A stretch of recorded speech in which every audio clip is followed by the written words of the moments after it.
कटप्पा अम्मा lemon rice mixing.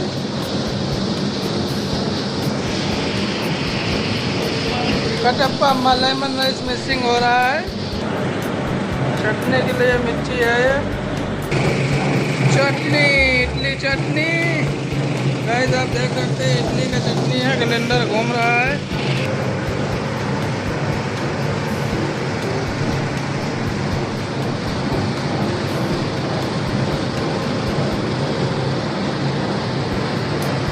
ये हमारा किचन है गाइस, आप लोग देख सकते हैं। और ये स्वीट खीर है। आज भगवान के मंदिर को जाता है। आज के दिन स्वीट खीर भगवान के मंदिर को जाएगा लेमन राइस। और ये हमारे बोंडा पिंडी है। ये तेल है। अभी हम बोंडा डालेंगे और बनाएंगे गाइस। देख सकते हैं आप लोग, ये हमारा पूरा किचन है। सुबह 2 बजे ड्यूटी आना पड़ता है गाइस। जय श्री राम गाइस।